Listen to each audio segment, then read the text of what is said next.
சென்னையிலேருந்து வரும்போது எனக்காக ஒரு ஃபேஸ் வாஷ் வாங்கிட்டு வாடா அப்படின்னு கேட்டிருந்தேன். ஏன்னா ஆரஞ்சு ஃப்ளேவரில் கேட்டேன், அவன் ஸ்ட்ராபெரியில் வாங்கிட்டு வந்திருக்கான். இன்றைக்கி தான் ஃபஸ்ட் டைம் யூஸ் பண்ணுறேன். கொஞ்ச நாள் யூஸ் பண்ணிட்டு பார்க்கலாம் எப்படி இருக்குன்னு. இன்றைக்கி நம்மளை பார்க்குறதுக்கு அத்தா அப்பத்தா சித்தி தம்பி தங்கச்சி மாதிரிக நாத்தனா எல்லாருமே வந்திருந்தாங்க. எல்லாரையுமே பார்த்தது நமக்கு கொஞ்சம் ஹாப்பியாக ஆயிடுச்சு.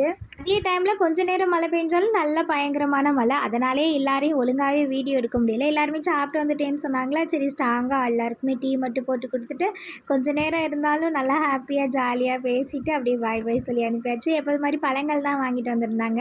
எல்லா பழமே எனக்கு பிடிச்ச பழம் தான். ஒன்று ஒன்றா எல்லாமே எடுத்து ஃப்ரிட்ஜில் அரேஞ்ச் பண்ணிட்டு, காலையில் நம்ம ரிலேட்டிவில் மாமா ஒருத்தவங்க இறந்துட்டாங்க அப்படின்னு செல்வா அத்தை மாமா எல்லாருமே போயிட்டாங்களா. ஈவினிங் போல் வந்துடுவாங்கன்னு நினச்சேன். பட் எல்லா சடங்குமே நாளைக்கு தான் நடக்கும், நாளைக்கு வரேன்னு சொல்லிட்டாங்க. நான் ஒத்தியால் இருப்பேன்னா அப்பத்தா மட்டும் ஈவினிங் வந்து கொழுந்தா விட்டுட்டு போனா. செல்வா நைட்டு சாப்பிட வந்துடுவேன்னு சொன்னால் அண்ணா நாத்தனா கொழுந்தா எல்லாருமே வருவாங்க அப்படின்னு. வரும்போது மாவு வாங்கிட்டு வந்துடுறேன்னு சொன்னால் சரி நம்ம அப்படியே ஃப்ரெஷ் ஆகிட்டு சாம்பார் இருந்ததா காலையில் வச்சது, அதை மட்டும் ஹீட் பண்ணி வச்சேன் தோசைக்கு ஊற்றிக்கலான்னு பார்த்தா எல்லோரும் வரும்போது மாவு வாங்காமலே வந்துட்டாங்க. காலையில் ஆக்கின சாதமாக ஒரு மாதிரி இருக்கும் அப்படின்னு சொல்லிட்டு திருப்பி சாதம் வச்சு கருவாடு பொரித்து அப்பளம் வச்சு சாப்பிட்டுட்டு மறுபடியும் செல்வா போகிறேன்னு சொல்லிட்டு இருக்கா. என்னென்னு தெரியல. இன்றைக்கி நம்ம ஃபேமிலியில் வசந்தி பிரகாஷ் அவங்களுக்கு இனிய பிறந்த நாள் நல்வாழ்த்துக்கள். எல்லாருமே எப்போவுமே ஹாப்பியாக இருங்க.